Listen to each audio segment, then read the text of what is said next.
Year, everyone, and welcome back to CharltonTV Monthly, where we'll be reviewing the month of December, a month that started poorly but finished very positively with 3 straight victories. Such a shame that game against Crawley was called off on New Year's Day, but still, plenty to talk about, plenty to review. Here's what we got coming up. We'll take a look back at every game from the last month, including that fantastic 5-0 win at Northampton Town. We'll take an in-depth look at Miles Leeburn, who has 6 contributions of goals in just 3 games. And we'll look back, or look ahead, should I say, at the month of January for the Addicts. Well, a very warm welcome to everybody around the world watching us. Delighted to say, joined as ever by Stevie Brownie, Kevin Lisbie, and the great man himself, Sir Alan Curbishley as well. It tickles him every time. It does. Every My time. missus calls you Stevie Brown. It's always a good start, isn't it? How are we, chaps? Anyway, are we okay? No coffee, Liz? You Yeah, get a little bit in time? disappointed in that, to be fair. I was looking forward to... I don't normally have coffee at this time of the day, but for some reason I was looking forward to it. It's not here, No. so we're going to have to do without it. It's going to be iced coffee by the time the show Yeah, finishes. yeah, I don't want it. I don't want it anymore. Anyway, Merry Christmas, Happy New Year. Who wants to go first to what they got up to? Stevie Brownie. Come on, Stevie Brownie. Yeah, no, I had a great time. I had an absolute wonder. We had 10, 11 people around Christmas Day, and we had a lovely New Year's Eve. Went on to about 3 a.m. So I was half glad the game was called off, if I'm honest. So, yeah, overindulged as you do. Yeah. Nothing unusual then. No, tough month coming up because I can't eat a lot. Can't drink a lot. Yeah. Just as well as Honestly, Scott, we had a lovely Christmas. Yeah, did you thank do the cooking, by the way? Because you said you did the cooking. I contributed. Okay. Yeah, I contributed. I got to say, I tend to get on everyone's nerves. Well, it's hard to believe, but I do. I don't believe that And I at get all. shuffled out with jobs that are not in the kitchen. Right. But I start with every good intention of helping you. Yeah, okay.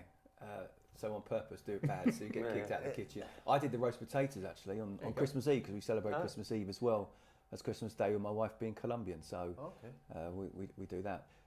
Any cooking for you? No. Washing up? No. What was that? We had Christmas dinner with my daughter. That's why I had to go first next. I knew the answer. Stack the dishwasher? No. No. Yeah, we had Christmas dinner around my daughter's, which was really good. And she then decided to do Boxing Day as well, so we had double. So Ginger had an easy Christmas. Did she? Yeah.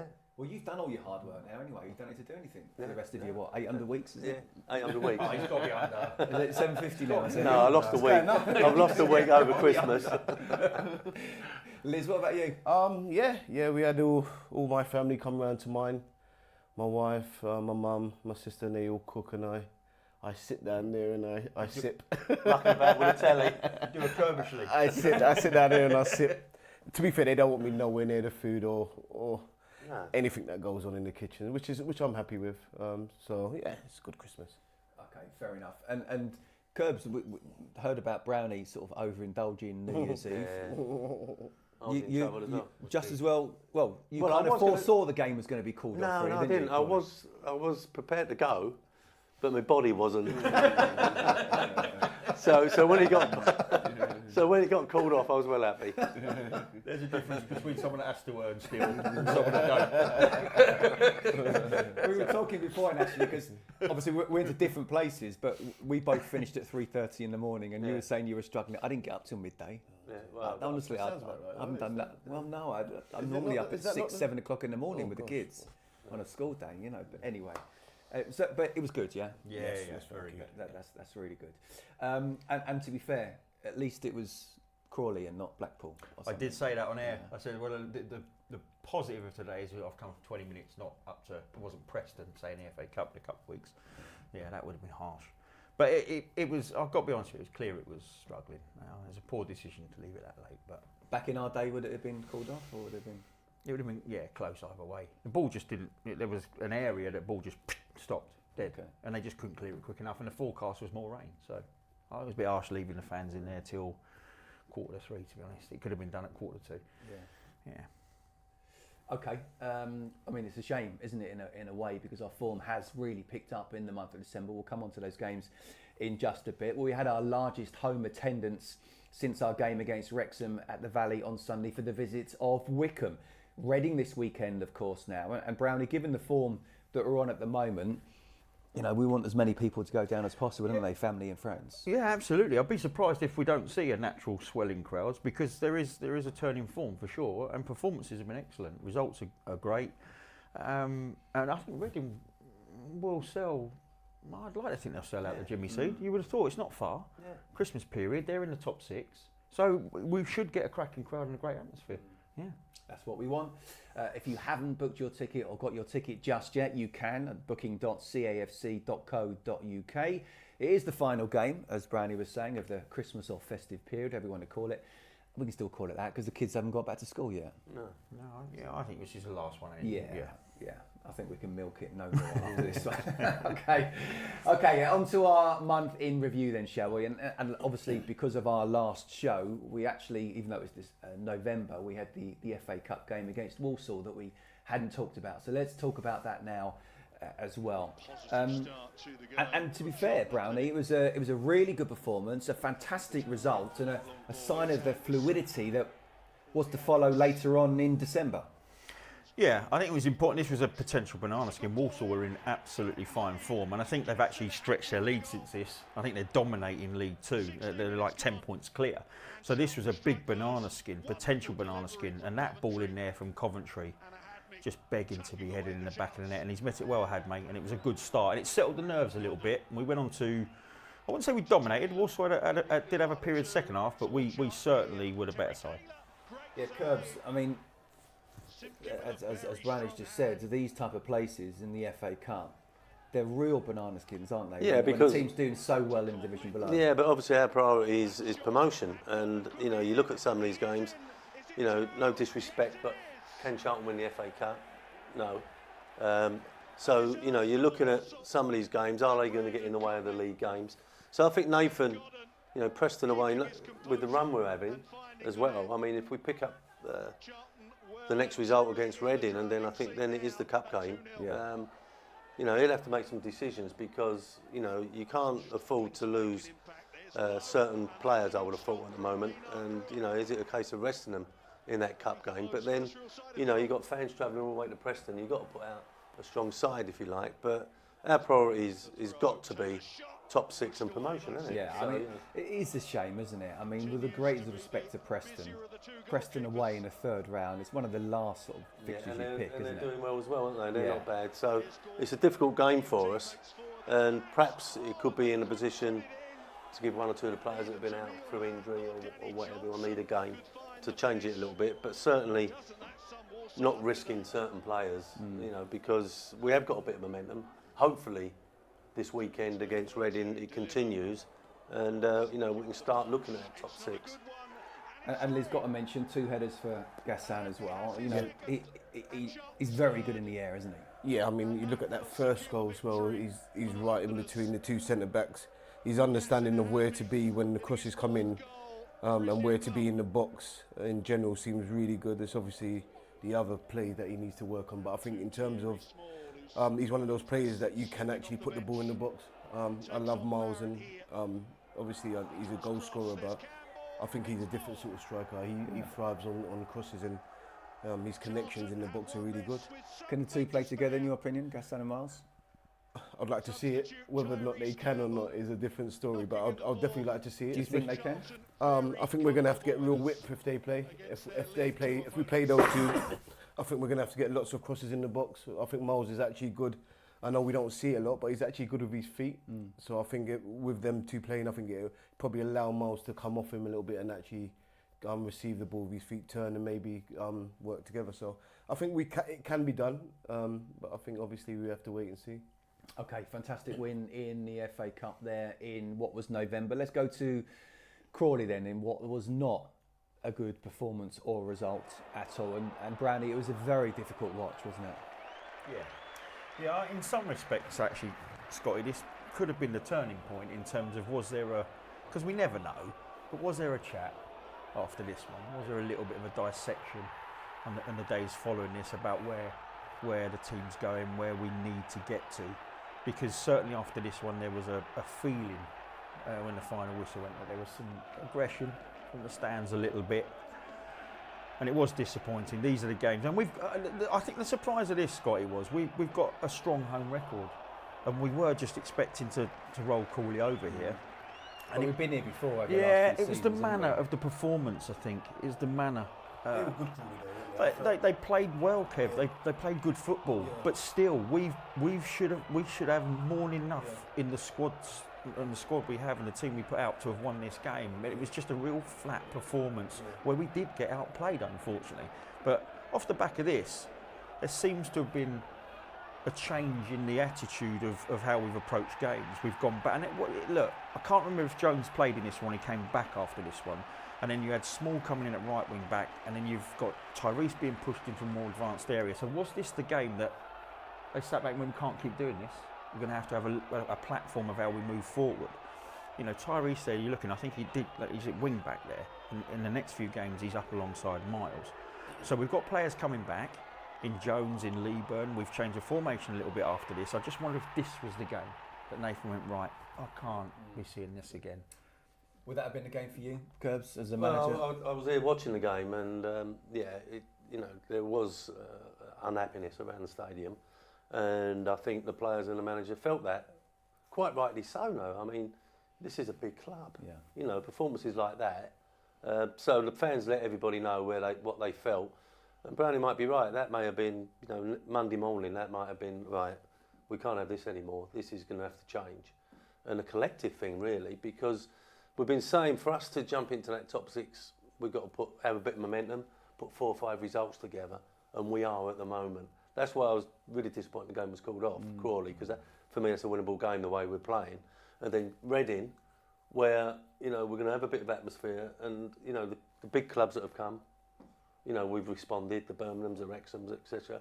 Wickham, so Reading's no different. They're going to sell their end out, and it's going to be a big game.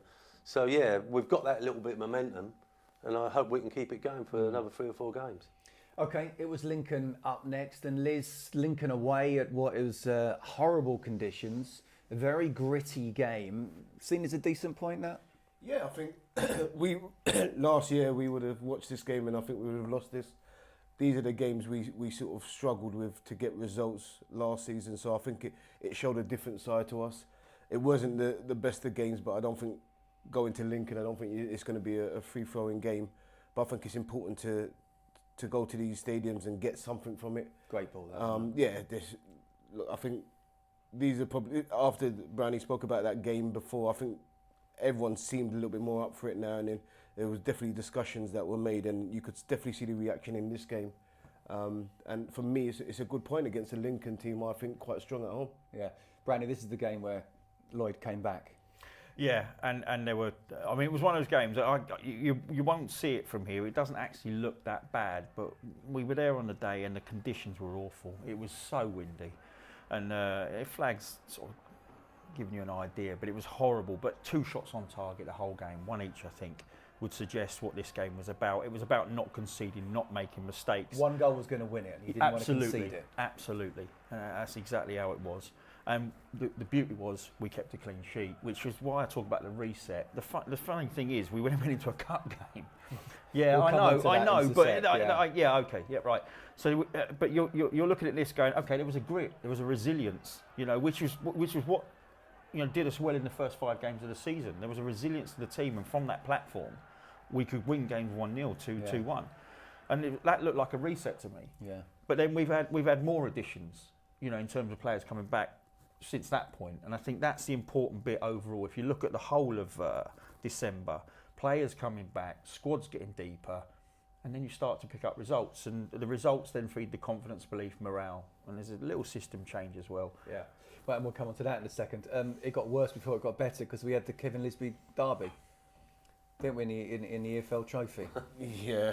And to be fair to them, they're on fire at the moment, Liz, aren't they? Yeah, I wasn't there to watch this for obvious reasons. But listen, I think you don't underestimate Leighton Orient at the moment. I think they're above at us. the moment. Yeah, they're 8th. yeah. I don't think they've lost in like 7-8 games, and they're playing well and they're doing well. So it's another difficult game. But as Brian said before, these are the games that we should be winning at home as well. Despite how Leighton Orient are doing at the moment, I think if Leighton Orient come to Charlton, I think we still should be be winning these games. Although they want a good runner in good form, I still feel these are the games that we should be winning, and it turned out to be a really difficult day for us. Curbs, how difficult are these games? Because Nathan made changes, but they made a lot of changes as well. You know, so what are you wanting from this game? Well, they are difficult. I think you've got to use it to people that haven't been playing, to give them a chance to show what they can do. Perhaps one or two youngsters who, you know, you want to give a bit more education to, a bit more game time. Yeah, it's a fine mix. It's another cup that, you know, I'm not saying it's irrelevant. I wouldn't say that, but top 6 and promotion is the main aim. So whatever side Nathan put out and Orient, you know, it's up to the managers. But you know, it's a disappointing result. And perhaps another game where Nathan has decided, well, 1 or 2 of you ain't good enough, and you're not going to be playing anymore. I've made my mind up now, and or some players have imposed themselves on him and have stayed in the side. And the late goals were immaterial. Yeah, they deserve to win. So it didn't matter when they come, really. What I would say is, I was here on the night, commentated on it, and or summarised on it. That clearly shows to me, because we've made a lot of changes. You know, so there was a multiple changes in our back line. We played Dixon for the first time in a role within the side, and people have been asking for him to have a look at him. And I would say the players they were bringing back were first team regulars that had been out injured. We were giving players that were 18, 19 a chance in roles in the first time, and our changes impacted us more than impacted them. It is the truth of the matter, which would suggest they've got a slightly, you know, because of the players they brought back in, they had a stronger team on the day, even though it was multiple changes for both sides. But again, it was a little bit of an alarm bell ringer. You come away from that game going, you know, that was a bit of a pasting. But we reacted well again. If we move on to the next one, we can do. Back to 0-0 draws in the league as well. Right. This time it was absolutely clean sheet against Mansfield. So what did you make of this one then? Yeah, this is one I thought we were going to win, fun enough. Mansfield have been on a horrendous ride. It's one of those ones where, you know, when we're talking about us changing our mentality, they'd lost 5 on the trot. And they come to the Valley thinking, right, this one's one we don't lose. Not really interested in winning it. It felt like it anyway on the day, but we're not losing. So they had that mentality that we probably went into Lincoln with. And actually, it turns out it was a 0-0, which may have disappointed 1 or 2. Like I said, I wasn't disappointed because there's an element of resilience about us again, which I think has given us the platform to go on and get the results we have after this. It seems like Nathan, you know, is holding a lot on in terms of being strong defensively, which is fine. You know, it's always going to give you a chance of picking points up if you don't concede too many goals. The trick now is to spin it the other way a little bit and you know, make us a little bit more offensive and create more chances. And I think over the last couple of games, that's what's happened, in all fairness. The stability and the strength in the defensive work's still there, but we're making more chances and taking 1 or 2 of them. And, you know, I think that he's changed it about a little bit, but I think everybody who's involved, when they come in, they know their job. Yeah. And, sorry, Kurt. Just saying about the 2 chances there, they were 2 very, very good chances that Miles had. They had 1 good chance on the day, and we had a couple. And if one team should have won, we should have edged in front with the opportunities it would create on the day. But it was a very tight game. It was very similar to up at Lincoln. But yeah, it was. I think it was just unfortunate we met them on a 5-game straight losses because they came and they were just determined not to concede. But we did have 1 or 2 very good chances. So 3 games without scoring. Struggling going forward. We hit 5 in the next one. Yeah, I mean, that's what happens sometimes. But it's just interesting because when Miles was going through there, he's sort of snatched at that chance in it and perhaps should have side-footed it and went for power. But, you know, going to Northampton, they're just letting their manager go. I think that, you know, they're on the floor a little bit and we took full advantage. Great to get an early goal, isn't it? Yeah, took full advantage. Yeah, there's an important bit to that, which Doherty on the edge of the box, which we haven't been ringing particularly well, anticipates, gets in front of his man, bullies his man out of the way, that allows him to get the shot away and the chance. But yeah, let me tell you, Northampton are in a bit of a pickle at the moment, but this here is one of the biggest changes, I think.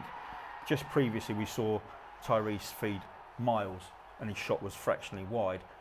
Miles feeding Tyrese. Tyrese's bit of pace up front is scaring teams. It's offering something that we haven't had, and he tends to not play alongside Miles, but wherever the weakest defender is, he'll drop into those areas. But again, you look at that, so it's a 70-yard ball into a box not dealt with, two Northampton players going up together. Yeah, but it's still a wonderful touch and finish from Miles.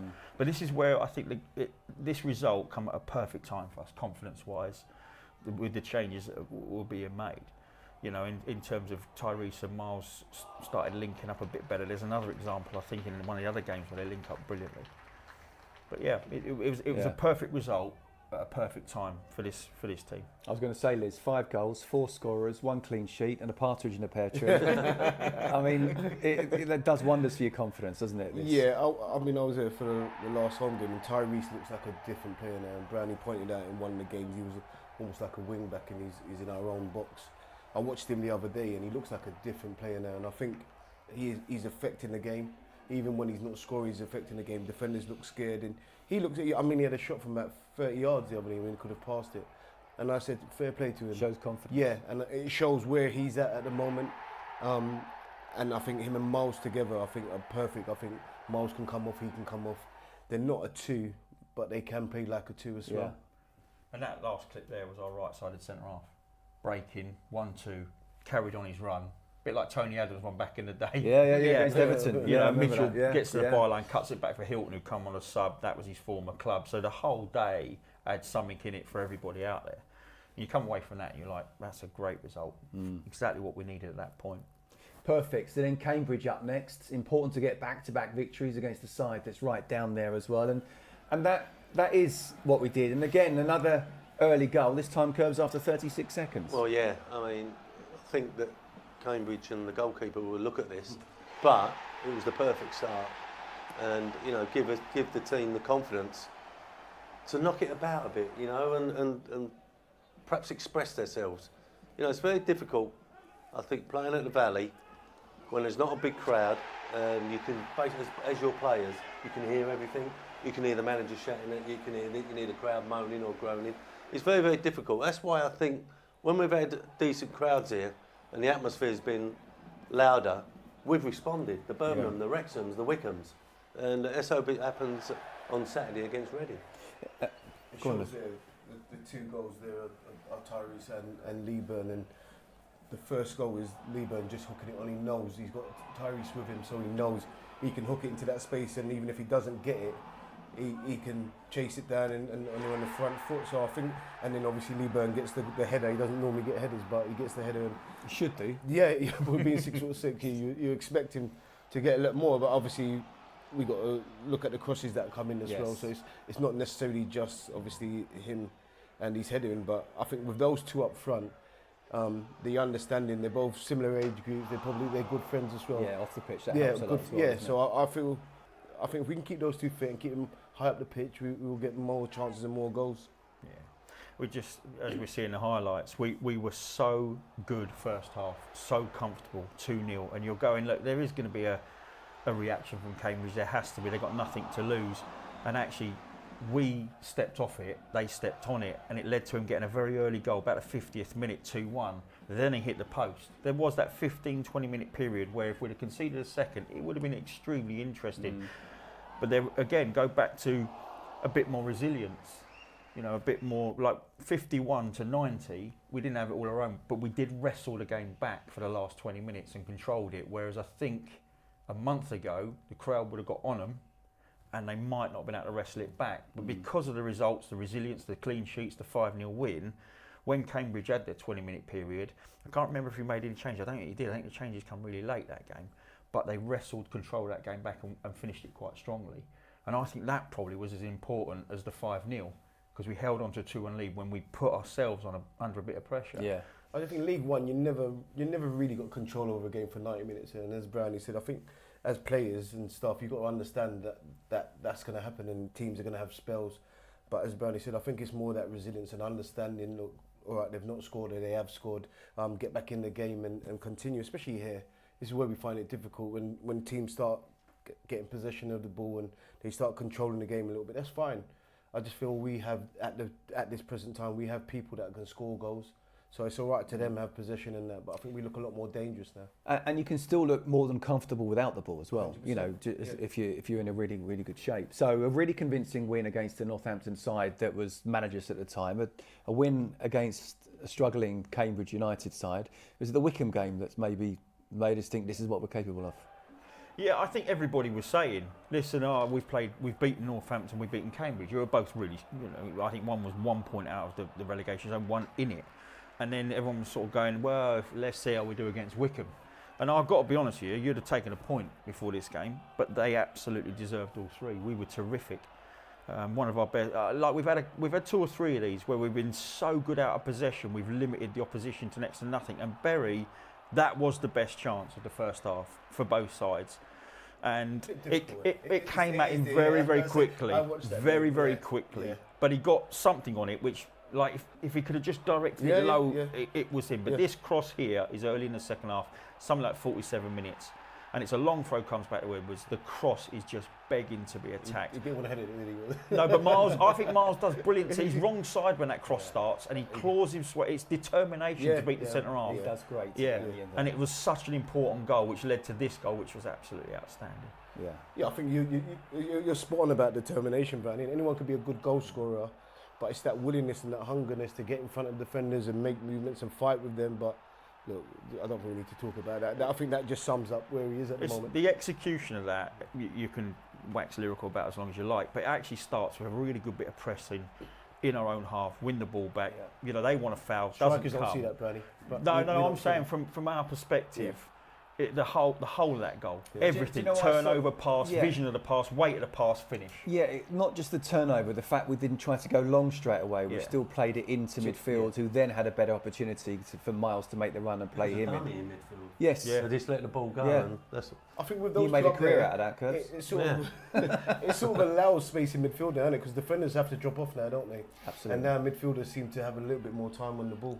I know it's easy to say this, but it has coincided with Miles coming into the side and looking that much stronger.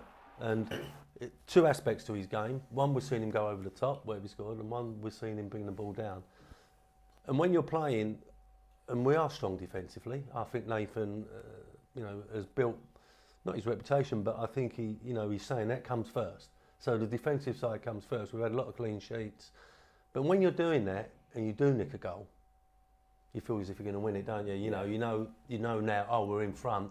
It's going to be very difficult for the opposition, and then it opens up a little bit more for you. And I think Miles, with all that defensive work going on, I think Miles coming into the side with the 2 aspects of his game, bringing it down, being the target man, but also can go long as well, and nicking a goal. So I think it's imperative, fitness-wise. Yeah. It took him a long while to get back, and perhaps you still got to chaperone him a little bit and make sure. But I'm sure they're looking at that. But I think he's going to be imperative to us. No, I think in one respect that was why we're not too upset about the Crawley game. Yes, we're in form. Yes, we expect to win that and close the gap up. But it was a very heavy pitch, even if it had been on. Well, I just wanted to talk through the highlights for us, please. The highlights was there you go. Yeah. So the highlights for me were the hospitality lounge and nicking everyone's pies. I managed to nick a free dinner. Yeah, it's amazing what you can do if you just bowl in and pretend you are part of the Pretend setup. you're somebody. Yeah, and you just bowl up, you get a plate, and no one really says anything. So I managed to get a nice dinner out of that. What are you shaking red for? You'd have done the same thing.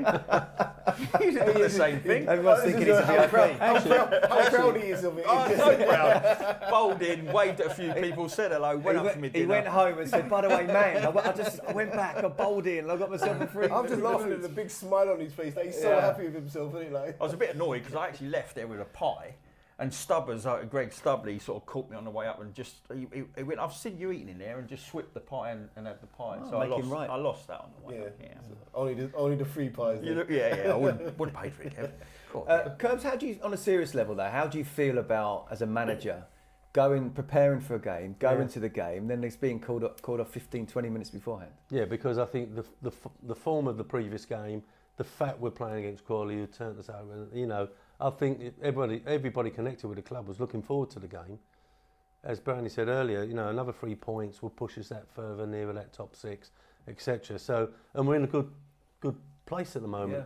So yeah, be very disappointed. But I think there was talk about the game being in trouble before the day. You know, there was lots of talk about they've had a game called off previously, and the weather was really bad in terms of. But someone said to me that it actually came down about 2:15. Earlier than that. Oh, did it it? was a bit earlier than that. But we'd had rain overnight. I live that way. We'd had rain overnight. It's notoriously not a good pitch for poor weather, particularly rain. And the weather forecast for pretty much the whole afternoon was more rain. Yeah. So even if you'd have started it wasn't going to get through 90 minutes. No chance. Yeah, you probably could have been a good game from the 70s, couldn't it? Yeah. But yeah, you're right. Perhaps, playing so many games over Christmas may have caught one or two people out, and now they can have a rest. And one of them, obviously, is Miles. Yeah, I personally would have been annoyed having prepared and probably even done the warm-up or parts of it. But you're right, the injuries that can come up at the end of what is a very long and over tough Christmas festive you go period. through it, don't you? You get the games and you play them, and you don't really check your body, do you? No. And I think this is a good time just to just actually take a little break, a little time off, and go again. And I think I could be a godsend. I really do. And as Brownie said, if it's a heavy pitch as well, after all the games they've played, that's when you end up picking a little niggles. Nullified us a little bit if the pitch was that bad. The weather. It's a poor pitch regardless. When it gets a bit of rain, it would have really affected heavy. us more. And no disrespect, but Yeah. it might have affected us more. Just heavy legs, isn't it? Well, now you've got the argument of, and people will go either way on this. You've got Reading have played that game as well, so now they come in here. They've had to play.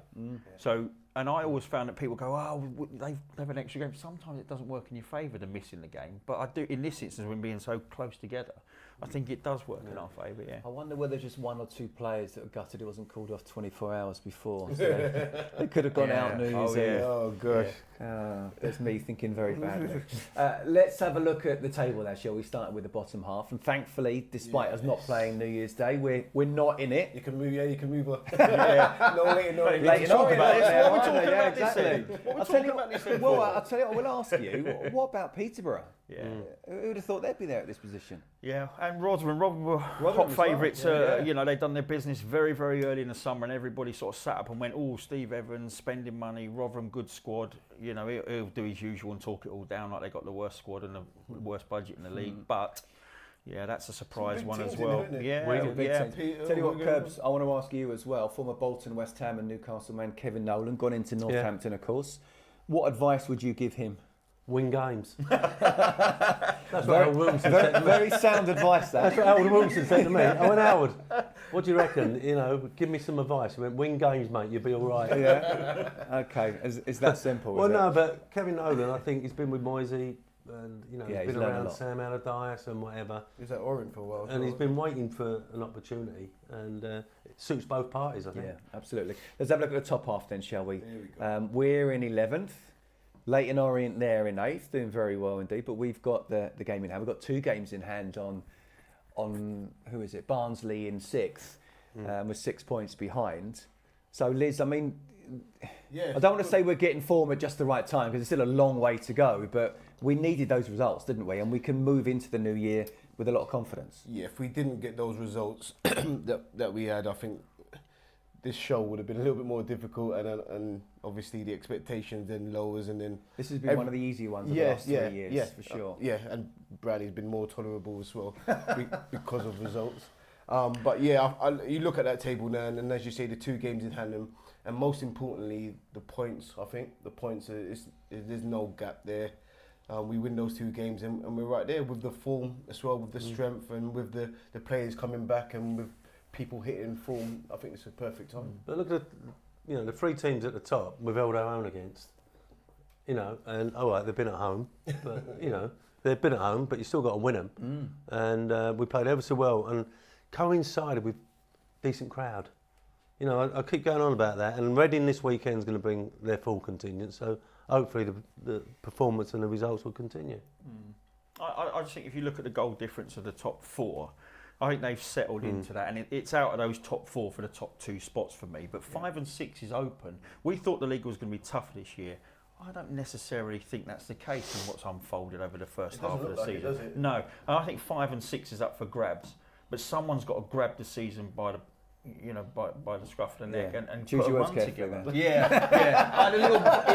I had a little moment there where I did it on air the other day. actually. We're still early. Yeah, I did it on air the other day. like, Right, what's the he going freezer because my brain said something and I knew I couldn't let that out. Don't stop it yourself. Yeah. A little adjustment, Scotty. Thanks for picking up on it, as you do. That shows maturity by you, though. By Yeah. yourself. Well, I'm not frustrated today. So should we have a look at the games coming up then in January? Obviously we've got that one postponed for New Year's Day. We'll have to wait and see when that will be. But there's Reading at home, Preston away in the Cup. There will be interesting team selection for that one. Rotherham away, Bolton away, Shrewsbury away.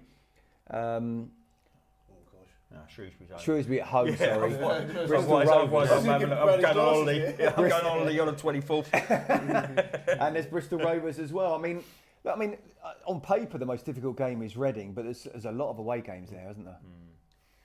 Yeah, it's that time of the season now as well, when it's getting over that January period and restarting and resetting and then going again. So look, in this league there's no easy games, especially for me.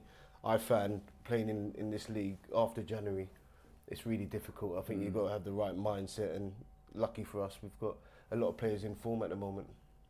Because Preston, Rotherham, Bolton all after each other and all away as well, and then and you've got Bolton on the Tuesday. How difficult is that to sort of prepare and deal with? You already touched on the fact of Preston, he might make some changes. Yeah. I think we've got to prioritise. I know perhaps fans don't want to hear that, but you know, we want to get in the top 6. We want to be out giving ourselves a chance of winning promotion. And you know, I think that I'm sure we're going to strengthen in the window. I think that there's lots of talk that the squad's too big. Nathan wants to cut it down and then bring in perhaps 1 or 2. That coincides with all these games that we're playing. And How hard is that? How hard is it to find the it's right difficult, people and you know, get people out? Yeah, you're trying to get results. You're trying to entice people into the club. Obviously, you need to let 1 or 2 go. So yeah, it's a really busy month, and but he's an experienced manager, Nathan. He knows what it's about, and I think that the talk is they've got their eyes on certain things, and you know, I'm sure they're already negotiating things at the moment, and if we can keep this form going, it makes us much more attractive as well. I said that about, you know, let's say we dipped into the loan market. I'm not saying it will, because I think there might be a slight difference of opinion on loan players. But if you're selling a loan player, if you're going to Fulham or West Ham or whatever, and you're saying, right, well, we're 3 off playoffs, you can sell that to a Premier League club, and we could be in the playoffs while the window's still open. Yeah, whereas if you're 14th, 15th, they're going, well, we're not fancying him going down playing League One, just seeing out the season. If you've got a playoff campaign that you might get into, I think people will loan you a better player. I'm sure that Nathan knows all about it, but you know, if you can entice a loan, you might know what loans, but if you can entice a loan player from a London club, firstly, he hasn't got to move out. Yeah. Secondly, he can get to the training ground comfortable. You know, thirdly, unless he lives to the other side of the Blackwall Tunnel. Yeah. Thirdly, whoever at that club is designated to look after the loan players hasn't got to travel up to the Midlands or travel up north to watch them. So yeah, we've got the stadium and the training ground. We're attractive. Yeah. You know, so if we can't get the players through the door, you know, because of transfer fees or whatever, then I'm sure we can attract. I know Nathan doesn't particularly like that, but I'm sure there's 1 or 2 out there that would jump at coming here for 3 or 4 months to get the exposure. It's still a really attractive club, isn't it? When you look at the facilities, training ground and main ground as well. Okay, lads, the last month, due to the timing of the show, we weren't able to do the Chicken George goal of the month. Oh. You know what happens. Brownie chose. Oh, To be fair, he chose well. Kane Dixon got the award for November. Very good goal. You would have been able to score the goal he scored. Great goal, Kane. Well done.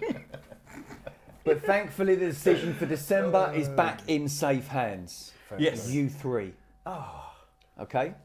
What, Brownie's included? I thought it was eliminated. I thought it was eliminated because I did it on last month. We know how this goes now, don't we? You each get a vote. If it's pretty much equal, you know who gets the final vote. So don't leave it to me. I'm feeling a bit pressured because I've voted 2 people that I've trained before. and I feel like one of the people I've trained is going to be on here, so I feel pressured not to vote for him, but I'm going to go with what I think's right. Don't bend. Yeah. Okay. Have you finished? Yeah, sorry. Caveat I just thought I'd have to He's say made that. his excuse before he's made his No, you pick. let me know when you finish. I've not Liz. seen the goals yet, but Let's have a look at them right now. Daniel Cardew lofts it over Wallacott, and it's a brilliant finish. And out of nothing, Charlton have their equaliser.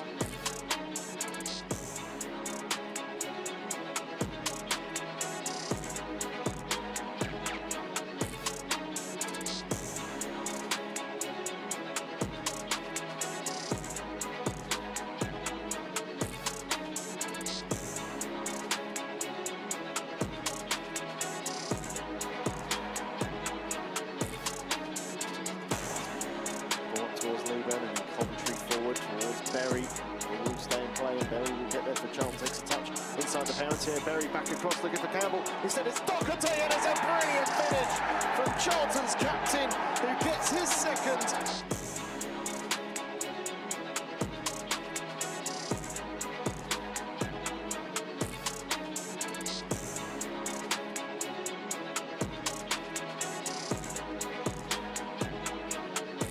Ball forward to Lieber, and he's onside. Miles Lieber looking to beat low. Lieber, goalkeeper's out of position. Lieber with the low. Oh, it's brilliant! It's absolutely brilliant from Miles Lieber.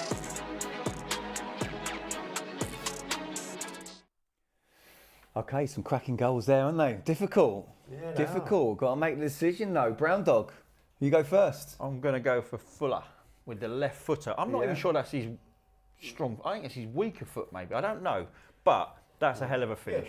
you're assuming. It's a I am assuming, yeah, but it's a hell of a finish. I'm going for that one. Okay. Ibrahim Fuller, who are you going for?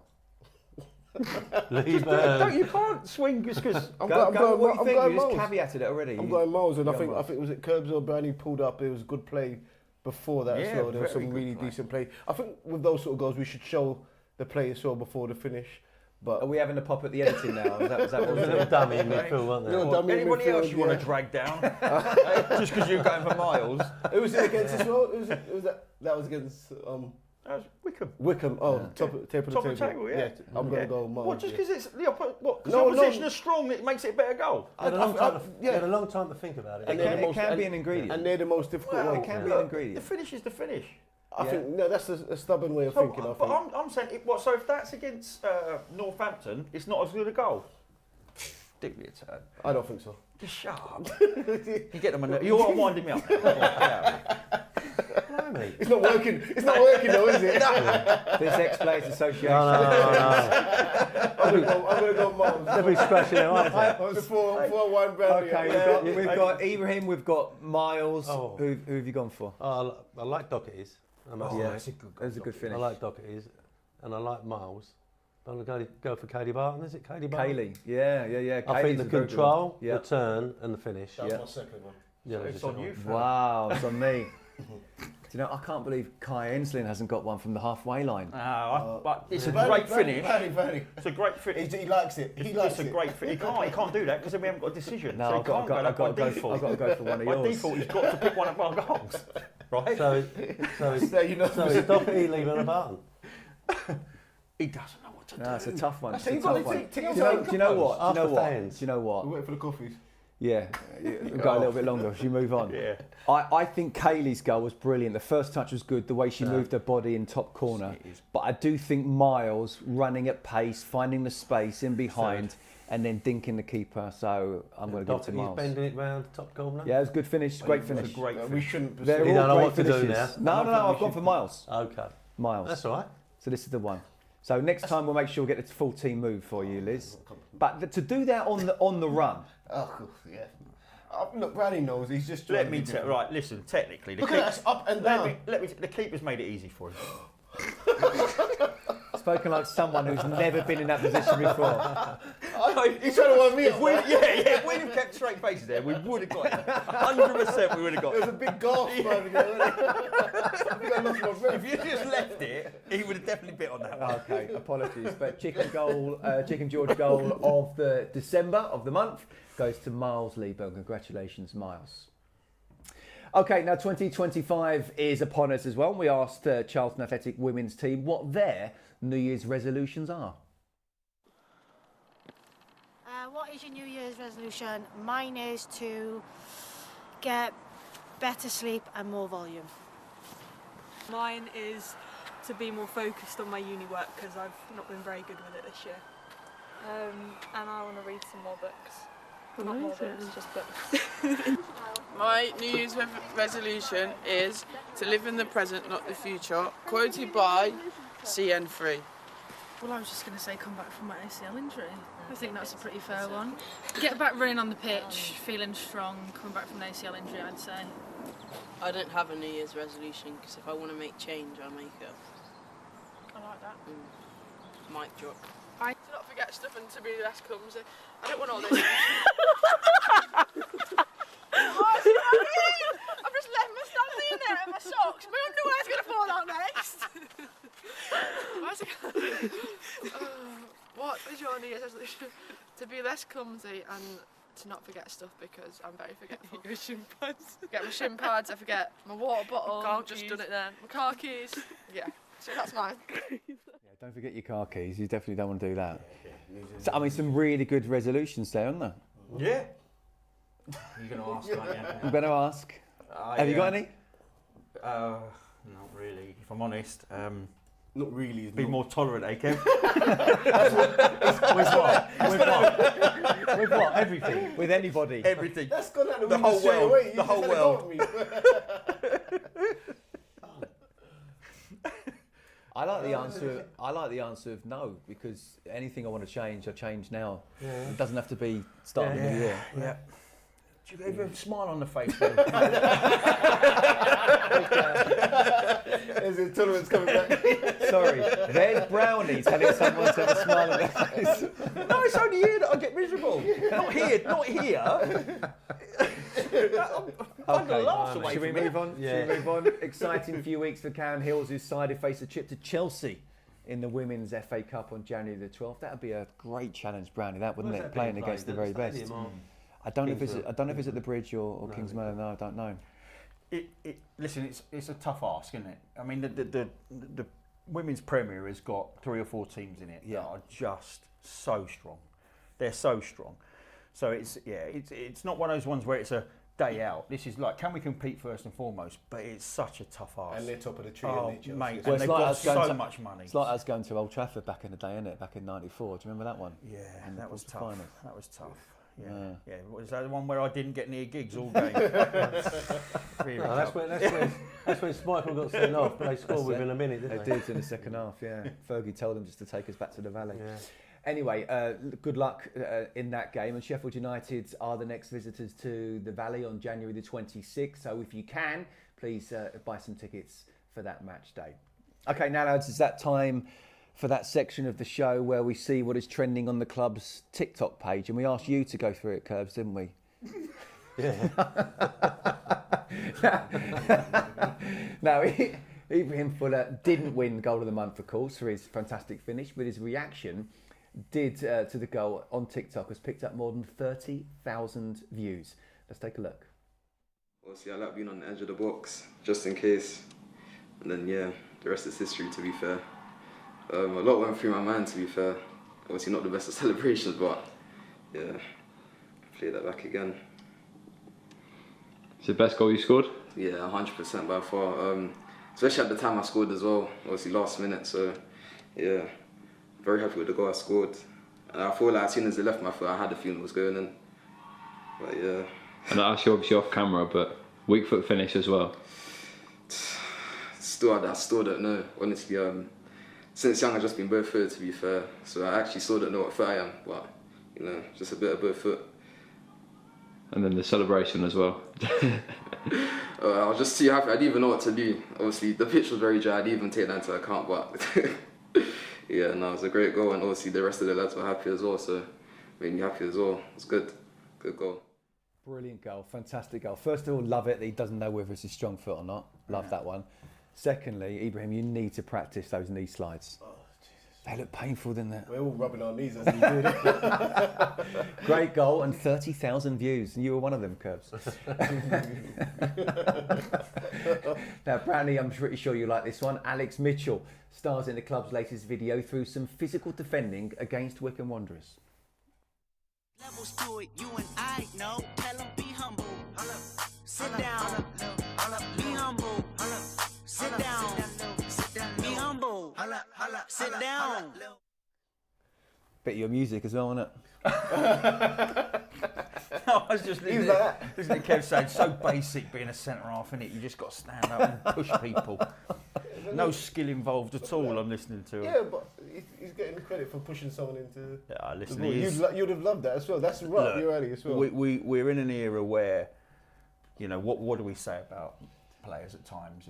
They're a bit too soft. They need to. And this guy comes in and he's an old schooly type centre half. He's got a bit of an attitude about him. He certainly doesn't want to be outpowered physically on the upper body, and he'll let people know. Yeah, I'd imagine he's a very good teammate to be around. But there was an incident Saturday, funny enough, where Miles got upended by the left back. The left back was trying to wind him up, and I just said on here, I'd love to see somebody else in the squad, because Miles can react. He has got that, and I wouldn't take that out of his game, but I'd love to see somebody else go and deal with the left back for him, and it would be someone like Alex Mitchell would go and deal with that. But yeah, he's certainly got, you know, what we would call an old style attitude towards defending. You like a bit of that, Curbs? He's only 23. He's got time to develop. Yeah. No, funny enough, you mentioned that about Miles, because it was over him, wasn't it? Yeah. So you couldn't quite see what went on. Yeah. Was it a verbal or? No, I think Miles caught him, but he made a massive meal of it. Then they had words, and I thought, And then Miles chased him down, didn't he? Yeah. But he left him, and then he got him a minute later. Yeah, no, and he got booked for it. It must have been a verbal then. Yeah, but you're thinking, right, Miles, just stay away. And it would have been nice if someone else had taken control of that and pushed Miles to the side as a teammate. But he did get booked, I think. Who could we have had to do that? Well, we had multiples. George. Oh, good. Yeah, there was Multiples. multiples. Anyone? Yeah, there's multiples. Anyone who plays centre half? No, there was multiples in our squad. Yeah, I mean, Kins would have done someone, Jonesy would have done something. You know, centre half. There was multiple. But it would you just take it away from Miles, because he can react, because he does like a physical battle. So defenders might know that then. Maybe, yeah. Well, look, we've spoken about Alex. Let's talk about Miles now as well, because 6 goal contributions in just 3 matches. And how close do you think he is to the player he was before his injury right now? I mean, I don't think we realise the extent of the injury. I mean, when he came off with a hamstring, everyone's going, oh, hamstring, 5 weeks, 6 weeks, whatever. But it was a lot worse than that, obviously. Ended up having to go to Lillishall, did he, and have specialist treatment in the end. And I just thought on Saturday when he was going through, to chip the keeper, as he was going through, it goes through your mind, doesn't it? Hamstrings. You know, when the player's had a hamstring, and I just thought, oh, and he's gone through and he's had the composure to slow himself down and chip the keeper. He just needs another couple of games and I think he'll be full on. The goals are coming, the assists are coming. And I think also the other side of it is the build-up play. He brings other people into the game, but it's his defensive work as well, because at set plays he can mark the most dangerous player. So we've got a player on our hands, and I'm just glad that he's back fully fit. I think what the injury will do, he'll start managing the games a little bit better now as well. He won't be running around crazy. I think he'll be, as Curb said, he'll be cautious of the fact that he did his hamstring and how he did it. So maybe he'll start thinking about how he plays the game now, and does he need to make those long busting runs sometimes, or does he need to reserve his energy and have the energy and the strength for the right positions like these positions here. So I think what he'll do now is he'll be a little bit mature in how he plays the game and how he sees the game. I thought first thing you were going to say was, this is what I told him to do. No, we did not head him. We were not allowed to be headed anymore. But it's because he's the size he is. It can be easy for a defender. We had the same with Carlo back in the day. If just knock the ball high up without quality ball, and somehow he's got to deal with it. And sometimes he can have 2 defenders hanging off him. It's really important to understand that you mentioned there, Liz, about that he hasn't scored many goals of his head. And you're absolutely right to say it's about the quality of ball in. Because if you do put the right ball in, he will score, won't he? On those clips that we've just watched as we were all talking, there is an assist, there's a volley, there's a header, there's this chip, right? So he has got some serious assets, Miles. That's a given. Where you know, and Tracy, I did upset Tracy because for the first month he was miles off. Yeah. He was miles off. Not a criticism of him, and this is what people get confused with. It's not a criticism. You're just stating how difficult it is to be out for as long as Miles has. He ripped 2 tendons, I think, off the bone. Yeah. Right, and you're asking him to come back in and then suddenly perform 7, 8 out of 10. It ain't happening. It takes 2 or 3 months before you click in physically, mentally to be match sharp. Right, you watch these clips and you go, he's got a little bit of everything here. There's a header, there's a hook around the defender, there's that run and the chip. He's coming back to the form that we saw early on, right? And you say, why are we suddenly starting with a different side? Because 2 or 3 people have come back and they're fit again. Yeah, they're starting to find their stride and they're important players. So Miles is one of them. What are you saying there, Curbs? Your dad couldn't have done that. No, he come into the lounge. Yeah. So they said, will you present him with his trophy? But what's his ceiling? What's his potential? What's he capable of? He's got, as Brownie just said, apart from, you know, the footballing assets, he's got the physique, he's got the speed, he's got the power. He's got the lot, really. He's got the lot. I think he's got Premier League. It's just mentality now with him, innit? I mean, I know Carlo speaks to him a lot about his aggression, and I think Brownie pointed out in the goal where he volleys it in, he's actually behind the defender. And I think if you're 6 foot odd and you want to score goals and you want to go up the league, you've got to have that aggression. I think the biggest thing at the moment is what Kevin said earlier about managing himself. Yeah. And Nathan. He has done that. Nathan's managed him as well. And managing him as well, because it was a serious injury and he's come back, and that's our little problem at the moment, because he's got chucks out again or whatever. You know, there's a thing that's playing him every week, you know, when he's just come back from having 6 or 7 months off. That's interesting what you were saying earlier, because there was a conversation flying around Saturday when it got called off about Preston. So Miles, like, would you risk him at Preston? Like, would you risk Jones at Preston? He would want to play. Right, because the form he's in and the goal scoring. You know what goal scorers are like. Well, but there is this interesting, absolutely. You know, all players want to play. Yeah, but Nathan's got to, I think, look after a couple of people he can't afford to lose. Yeah. No, it's not being disrespectful to the fans that are going to go there, Preston and the team. There's 1 or 2 that, you know, we can't afford to lose. He came off at half time here, didn't he? In one game when we lost the last home game. He did come off at half time and he really was struggling. And he was struggling, and we speak about the manager manage him as well. And I was like, why did you take him off? But when you look back at the game, he was struggling, weren't he? And he weren't injured. He played the next game and then he scored. But I think he's going to be one of those players that you're going to look at him and you think, actually, you need to get off now for your own safety. Sorry, Kev. And more importantly, as I said before, he's going to have to manage himself as well. I think it's a massive summer for Miles. Not for anything other than conditioning. And I'm sure the guys are looking after him tremendously well. The data they receive, what he needs, the things you can pick up on now physically are nothing like they were in our day. You know, I've got a tight hamstring. What's his left foot like? He saw what he scored with left foot with mine. Oh no, we didn't do left foot shooting. No, I couldn't teach him anything, could I? Well, we should show the clip of you. But we should show the clip of you bursting through against Ipswich. What I want you to do, Miles, is this. No, I've tried how many times Miles saw the hat trick? No, against Liverpool. Anyway, let's talk tactics and sort of tweak and tweak of system now as well, because there has been, hasn't there? Well, we'll start with Thierry Small playing on the other side. Yeah. How well has he done in that position? Brilliant. It's not easy. Brilliant. And it's not just the performances, it's the attitude, because he's been left out a few times. Come into the side, been left out. Did he get dragged off after half an hour one game? It wasn't his fault. We started really poorly, got dragged off after half an hour. Very frustrating for him. And then he gets thrown back in the team on the opposite side of the pitch. And I think he's been brilliant, if I'm honest with you. And I think that's an area where we've had a bit of bad luck maybe, with Ramsey and Watson both missing through injury. But I wouldn't rush to strengthen that. If that's an area they're talking about strengthening, I wouldn't rush for that one whilst he's in that form. It depends how far away the 2 lads are, which we get no information on any injuries and when they're returning, so I've got no idea. But yeah, I think there's more important positions than that to shore up. But if he was to lose form, then that's the tricky bit. Yeah. I think it's fair to say we've been lacking a 10, an attacking player in behind the strikers, and if they see Tyrese as the answer to that, then they won't strengthen there. You know, but I think that's an area we could. If you want to change systems and have a front three, you're definitely going to need a front left or a front right, whichever side you play Tyrese. You know, so there's things you could tinker with. You hear people say centre halves. I'm not sure you would strengthen centre halves, but Lloyd has got a history of picking up injuries. He's doing brilliant at the moment, and it's been a welcome return. But do you safeguard that? You know, so there's a few questions, you know, of what's, like Curb says, what's most important to Nathan. What does Nathan feel like he wants covered in this January transfer window? That's the most important thing. What does he want covered with that team?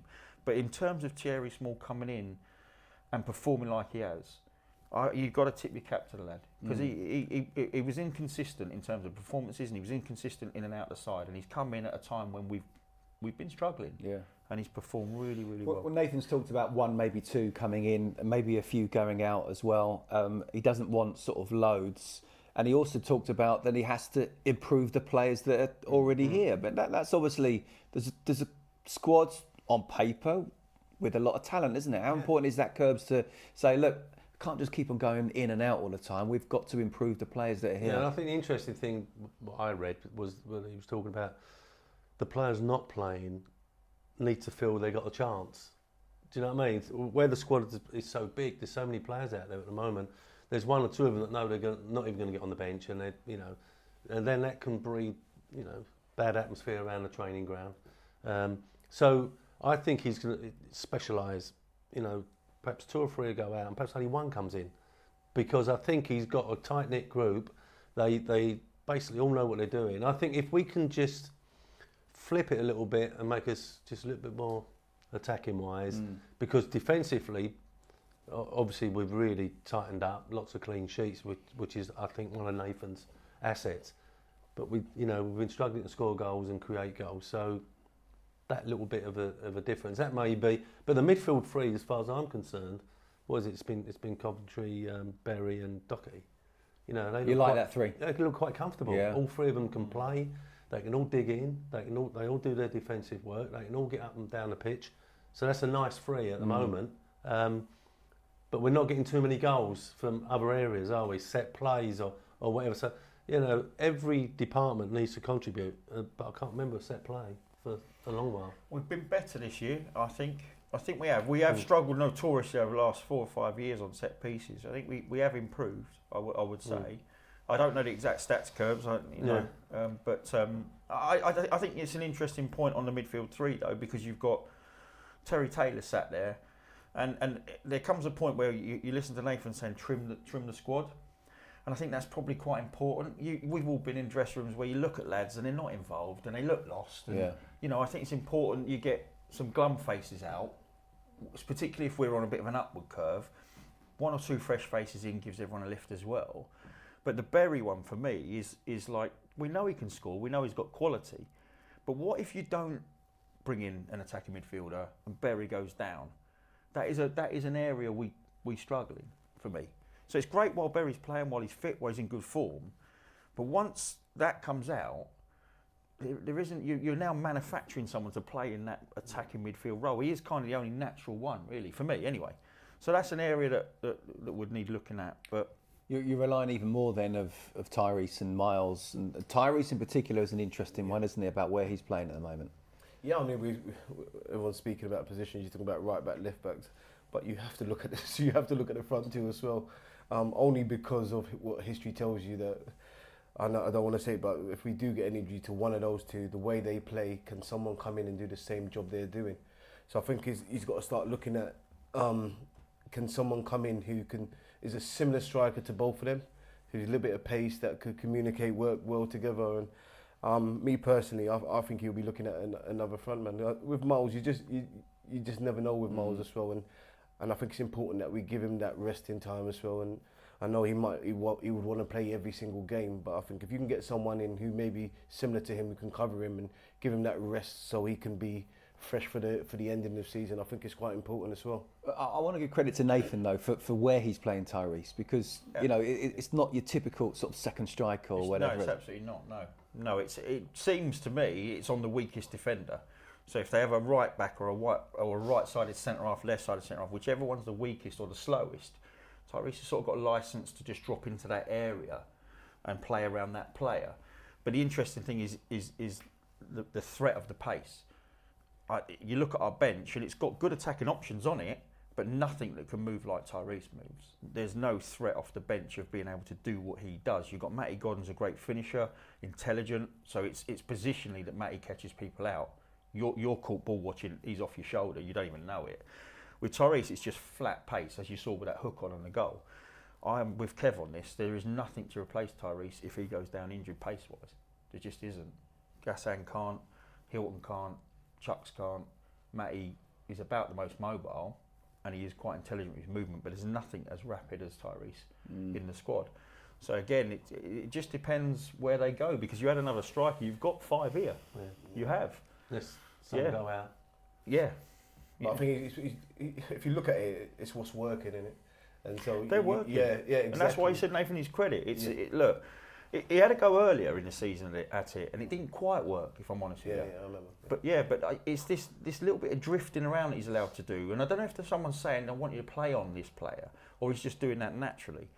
But it's when you see the clips, and you realise how much they're linking up as well. Yeah. One feeding the other, and they're linking up really, really well. Yeah. It's starting to develop into quite a nice partnership. Yeah. Okay, now last month saw the relaunch of the Charlton Schools Partnership Scheme, which sees the club supporting primary schools across Greenwich and hopefully creating fans of the future. Let's take a look. Men's first team players Kane Ramsey and Tane Watson visited James Wolfe Primary School in Greenwich last week for the launch of the club's Schools Partnership Scheme.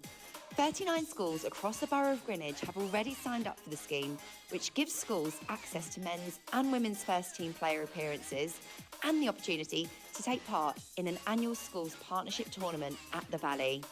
The partnership gives local school children access to discounted tickets, with every penny from each ticket sold being given back to their school at the end of the football season. It's fantastic having the opportunity for children to come and meet players, also to have discounted tickets to come to the Valley and see the team play. I think for us it's a big inspiration for young children to see those professionals that have worked hard to get to where they are in the game, and then to think about what they might want to do in the future, but also to see that even if they're not footballers, what it takes to, it's not just all the glamour of being a footballer, there's obviously hard work that goes in, there's setbacks to deal with, and then to be able to do that and do that in the local area is absolutely fantastic. So the children have really benefited from it. Through the partnership already, more than 1,300 school children have signed up as junior addicts. As part of their membership, each child will receive a Charlton water bottle with their name on it and a Charlton keyring and information pack. It's lovely, man. It's nice to just see like the kids enjoying themselves and interacting. And I think you can see in their eyes, you know, like when they see someone who's professional. I remember being in that position. It means a lot to them, and I think it's nice for us to be able to give something back. So the schools are always in the borough, always trying to invest in sport, and us as a school, we're always investing in making sure that children have as many opportunities as possible for competitive sport as well.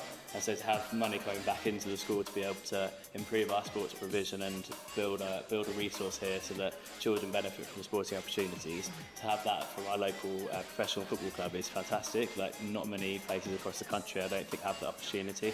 Not even just supporters, I think, because some of them enjoy football, they could end up being football players. And if me and Tane's influenced them today to go and maybe work with that 1% harder, 2% harder, or go home or tell a friend, it's just important. And if they do come down to support us, I feel like right now we need all the support. And the louder and the more fans we have, the better it is when people try to play. I was saying it earlier, sometimes we take things for granted, you know, what we have access to, what we can do. And I think these kids just like remind, even, you know, us as players, like, we're so blessed to be in this position.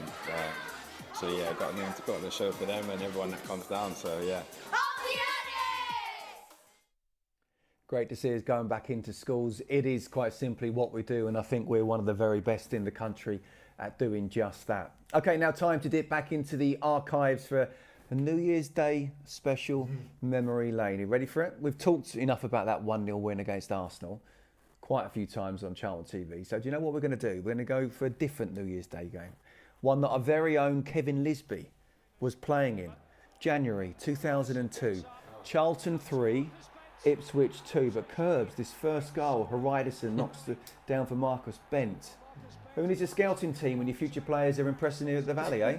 Well, about 4 players, isn't it? Who's out jump? Fishy and... Yeah, I'd have cleared that. They've shown it enough times. I'd have tucked round. Did you just shot from Ipswich? Yeah, I'd have cleared that. You got all your players from Ipswich? Well, 50 miles away. Oh, it's cold, look. Pitch. Yeah. Didn't cost $1 million though, did it? Hold up. Who's that? Dino. Yeah. So that's Marcus. He's absolutely got to move off the back of this. Yeah, 2-0 up within 5 minutes. Costa. Brownie. Georgie Costa. Talk to us about the defending. Ah, it's George. He's still on the plane. Bless his heart. What's the keeper doing? Yeah. He's actually told the keeper to stay as well, isn't it? What's the keeper doing? I don't suppose you can remember that moment, Curbs, can you? No, not really. Keeper's I was been blaming massive. Mervyn. Yeah. No, I think New Year's Day, it's fair to say I probably overindulged and was sub again. So not you. So I'm quite pleased with this. I probably came on now though. Probably was impact. Probably came on at this point. I reckon there was a tackle that led to that throw in. Yeah, what's he looks at me again, didn't he? Hey? Smiling away. 2 down. Yeah. So Liz, when we were 2 down, were you fearing the worst? No, not with this team. Not with this team. No, that's a good point. Actually. Not with this team. No, we would come back from, especially against Ipswich. Yeah, we didn't like so him. much character. Didn't like Ipswich that much. No, we had a bit of a thing with Ipswich, didn't we? In that late 90s, early 2000s period. So much character in this team. Look at Merv there, he's trying to get on the pitch. We spoke about, Brownie spoke about having real leaders in the team, and there's about 4 or 5 in this team, and in this.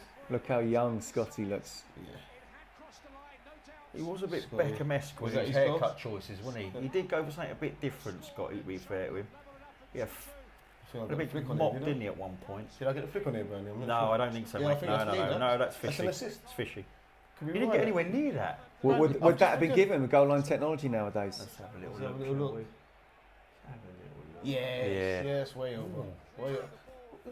We've got a 2-1 here. It's definitely fishy. Are you claiming? It's an assist. It's an assist. That's absolutely fishy. All day long. That's over. I'm not sure that's over. That was over. It's not given anyway, so it's immaterial. There we go. That's another assist from me then. You please don't tell me you scored a winner. Oh, no. Look at that. Oh, offside. Oh, dodgy. Costa. I'm surprised he's wearing gloves. So am I. You wouldn't have told him no, to be fair. There you go. He doesn't look like he's enjoying himself. Hey, put him on the attack, Liz. Well done. I think we scored a winner from this. Oh, that's got to be. Oh no, didn't go anywhere. Oh, good touch that.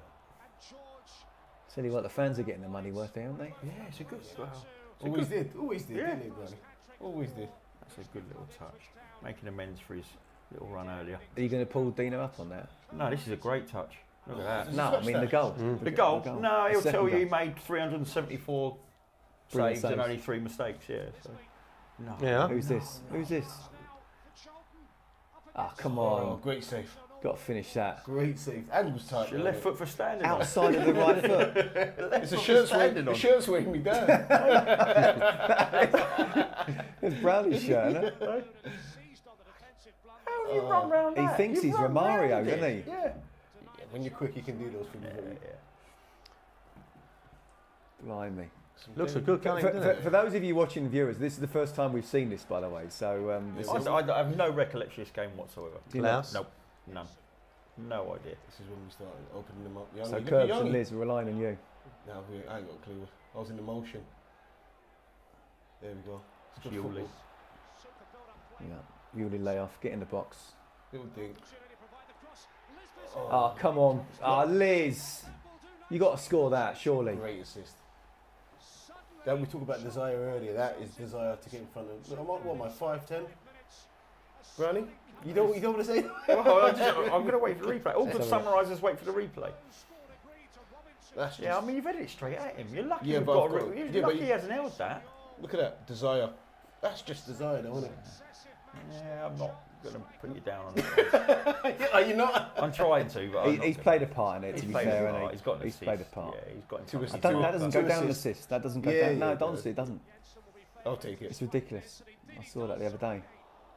Curbs, though, one to enjoy when you look back at these? To be fair, I can remember most games. I can't remember this one at all. Really? No. So that's great. So that has to be you. That has to be Liz. You were out till 4 in the Tell me morning that as was well, Liz. were you, Curbs? What a boss Sorry? You were out till 4 in the morning that night as well, were you? How you start? New Year's Eve. There's some players We there. won the Good game, memories, though. Good comeback. Yeah. 2 down. I couldn't remember. Beaten 2 down. In 5 minutes. We always used to do Ipswich, didn't we? Yeah. The only time we really let them win, and we were on the party bus. We'd already won the league. And they came to town and beat us, but we didn't care. No one cared. They had to give us the old guard of honour, which was nice. That was a nice touch, wasn't it? Yeah. And then they got in the playoffs and come up, didn't they? Yeah. I should remind Matty Holland about that. Yeah. Thanks for giving us a guard of honour, mate. Nice touch. Hurt him, didn't it? Yeah, it did hurt him. Yeah. Okay, now it's time for an exclusive interview with a big name. We're talking about the Ex-Players Association. Big name. Any ideas who that could be? No idea. I'm not. That's right. Our very own Stevie Brownie. What have I done? Let's take a look. Well, Brownie, halfway through the first season of the Ex-Players Association being launched, how have you found it so far and how much have you enjoyed it? Roller coaster, up and down. It's been tough. You know, the initial launch was really tough trying to get hold of all the players. But there's been some great parts as well. You know, in terms of we've got a super event coming up in March. And then beyond that, hopefully there's a match. But, you know, that's debatable at this moment in time. But there will definitely be a game. It's just where we slot the game in. And that event in March has already started selling really, really well. It's an exciting prospect of having those former legends return to the club. For those who are unaware of the event, can you just explain a little bit about it and what's the next steps? Yeah, well, I came up with an idea a couple of months ago about having former players that had become managers of the football club, because actually we've been quite successful on that front, and it was a tough ask actually. You know, when you come up with an event, you think, right, oh, now someone said, yeah, go, brilliant, great idea, and then you've got to organise it, and it was tough to get those 4 in a room together. They've been brilliant actually, in terms of Powley, Johnny, and Curbs and Lee Bowyer, but I'm not sure we'll get them in a room again, and that's what I would say to any fan. You know, it's going to be a great night. You're going to be able to discuss about how they were as players, the squads they were in. You're going to be able to talk to them about their time as manager, the ownerships that they had to work underneath, and et cetera, et cetera. So it's going to be a fantastic evening, I think. But yeah, I think it is. I think this is going to be quite unique. I think it's a one-off. I don't think we'll get them in the same room again for an event like that. And hopefully it's the start of many other events that will come up in the near future. And as a former player yourself, coming back to the Valley, you do on a regular basis, but for those guys who might not have the opportunity to return too often, and this place does hold a special place in their hearts. Yeah, of course it does. Yeah, and they've been successful, the 4 of them. You know, whether it's as a player or as a manager, all 4 of those have been successful. And we've got quite a few. You know, I want to give Mike Bailey a mention, who, you know, we would have had on the panel, certainly had on the night, but Mike's unfortunately not particularly well. So we wanted to honour him.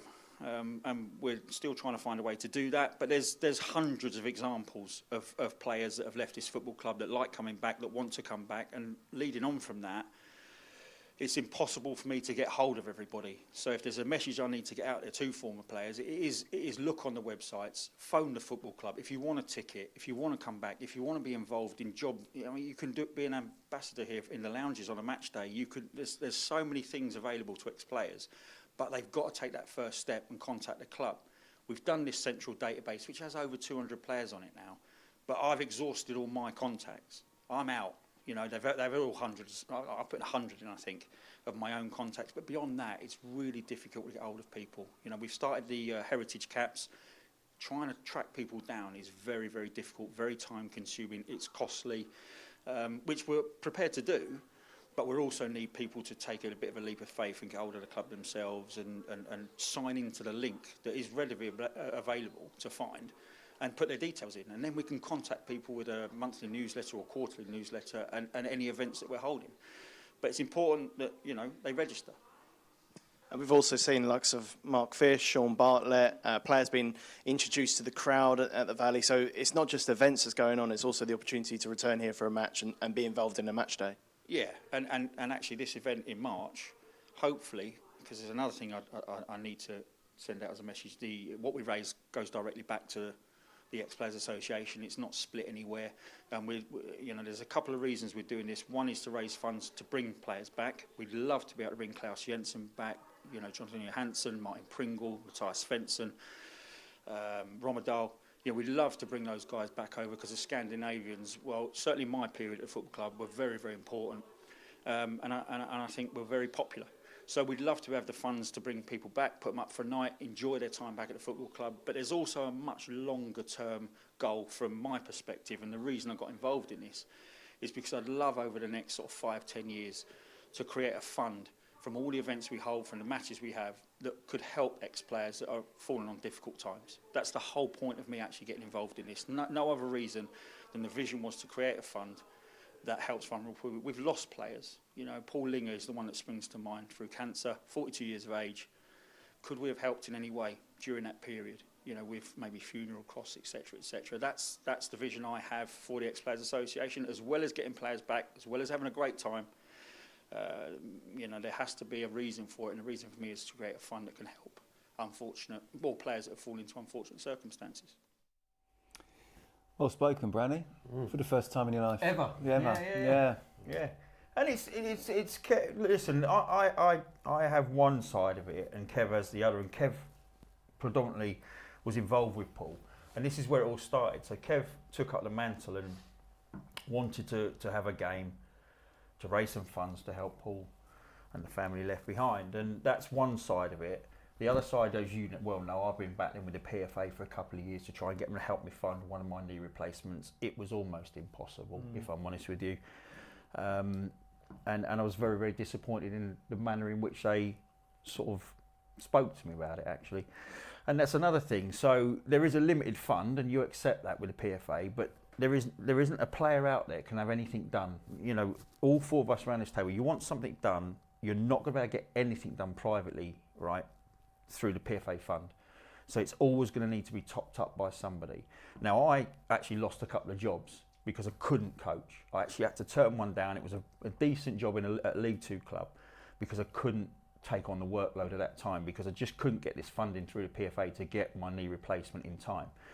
So I had to turn that down, and that's another reason why you start going, right, there's going to be lots and lots of players, because despite what people think, hardly any of us can retire at the end of your career. For some reason, there's a misconception that everybody's a millionaire. And actually, the majority of people that sort of are here aren't millionaires. They go off and they work. And then you get 20 years down the line, your body's falling apart. And it was a wake-up call for me. Went to the PFA, literally couldn't do anything to help, didn't really want to help, didn't extend themselves. So you're sitting there, and that was my, motivation.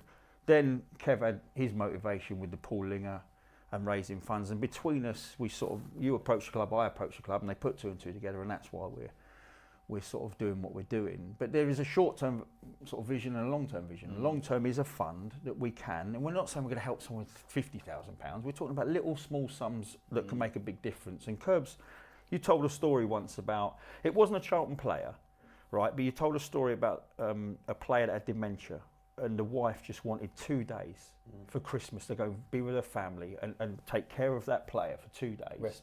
Respite, right? And again, PFA said no. Now, if we have a player like that in their 70s, 80s, at some point, can we just do that? That's the whole point of what we're trying to achieve. And there's many, many different reasons as we all get older, why we might be able to help. But that's the vision of it. Whether we can pull it off or not, who knows? You talked about the event coming up. It's a one-off. It might not be a one-off if it goes really well, but let's see. And if you want to come down, it's a really good one with Lee Bowyer, Johnny Jackson and Chrissy Powell.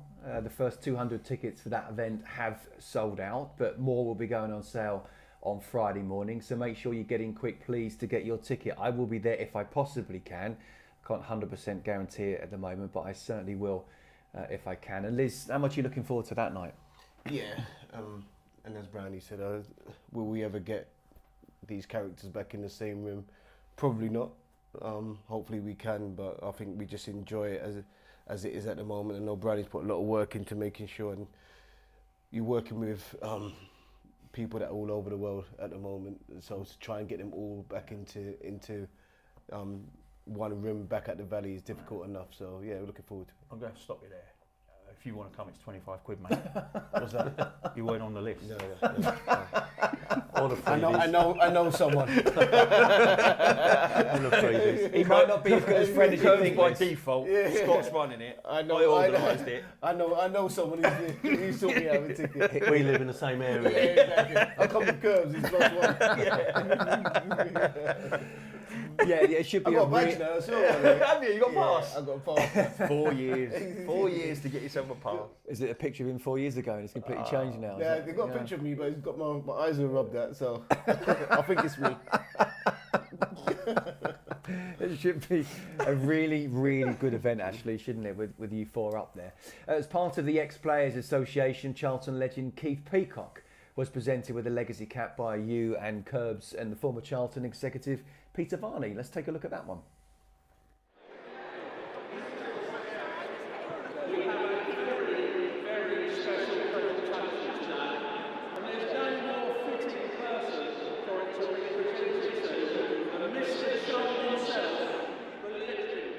Curbs, fantastic to honour Keith that way, isn't it? I think he wasn't surprised now. He must have known it was all going to happen, I think. But no. I mean, this was brilliant, and there isn't any. There are a handful of people that you say, off the bat, you need to get these caps to. You know, in terms of legendary status, and man to our left is one as well. But Liz. To describe people, double left. Sorry, double left. Sorry. Oh, that was Praise Lisbie. Hey, you want to sit down in the dressing room? Oh, I feel sick. Don't worry, I know you, mate. Yeah. No, is that they describe Varney as a Charlton legend, and that didn't go. He is because is he though? No, because of them suits he got us at Wembley. I mean, I thought you had to actually play to get that and he paid the bill, didn't he? Did he not sort the bill out? The champagne bill. Eddie Yow's champagne bill. He was in, was that Eddie Yow's? Yeah, we had him as a guest lad. He was brilliant. We asked him to name the most boring player because he is the funniest. The question was, you were, in my opinion, the funniest player. Who was the most boring? He just, no hesitation, he went, Danny Mills. Did he? Did he think of that? You went like that. Yeah. Put a glass eye to sleep, I think, was his comment or something. I mean, he's just a funny guy. Well, well done, Keith. He was my agent back in the day. He did my deal for Chelsea. I was very close and still am very close to Keith Peacock. So brilliant. And I know, Brandon, there's also more caps to come, isn't there? So we'll look forward to that one as we go forward. Okay, now a key person behind the Ex-Players Association is Gavin Carter, who has recently been appointed chairman of the Charlton board. And he's someone that we all know. You've got a good relationship with Gav, haven't you? It's all right. I mean, he's hardly ever here, is he? Flies off everywhere. No, look, he's an incredibly hard worker in life and what he's taken on board here. And that is no different. Like, it's amazing, actually. Like, obviously, he flits around the world with his work. And then he comes here and he's taken on a job here. And then you'll get texts at 7 in the morning. Your brain just never switches off. And it's like, don't forget, you've got to do this for the Ex-Players Association. It's like, you know, it's some people are just built to be that way. And Gav just is relentless in terms of his work clock. It doesn't seem to switch off. And you do need people like that to drive things like this on. They're not easy things to do, you know. And his body doesn't know where he is in the world. Well, that's another thing. Yeah, he just flits around the world in all different spots. But wherever he is trying to do 4 or 5 different things. And I mean, he's a driven person. That's there for everyone to see. But he stays on top of everything, and you do need somebody that can do that. You need somebody to go right, because we'll both say here. Something could get said and you'll go, yeah, I'll deal with that. And then you do another 3 or 4 things before you get to that, and he'll just give you a little, have you done that? Like, you need someone to just, because you are trying to cover 5, 6, 7 different bases. He's a big Charlton fan. He's a huge Charlton fan. That's what I was going to say. Yeah. Very important. Yeah, and cares. He does care. I think there's a lot of people around this football club that care. I do. But he has that drive.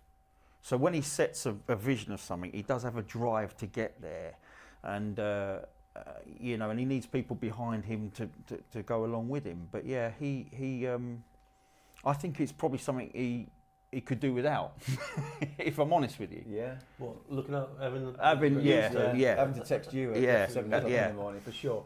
Well, look, Gav will be here in the Charlton TV studio for the next Meet the Directors show on January the 23rd. Make sure you get that date in your diary, as it will be one not to be missed. Look, we've got the 90 minutes, but I'm still going to go into injury time here, okay? So let's ask a few more questions, because I want to throw it back to Reading at the weekend. Two of your former sides, of course, Brown Dog. Yep, I only played for two, and I went to Reading. I've said this before, wonderful club, went there at a wonderful time. They were on the up, and so I think I had a playoff campaign with them as well. So yeah, both clubs going for a bit of a tougher time these days. I think their manager's just moved on as well, and I think it's given Noel Hunt an opportunity to have his first stab at management. So still a problem behind the scenes as yeah, well. of course, Massive. yeah, an ownership problem that will rumble on, I'm sure. But they have got interested parties. I don't know what the big stumbling block is. I haven't looked into it, but they have got interested parties. But the current ownership don't want to move on. But they're actually having a good season. You know, they play good football. They deserved the win that they had early on in the season over us. They were the better side. And, you know, Sellers had them playing some very, very good football.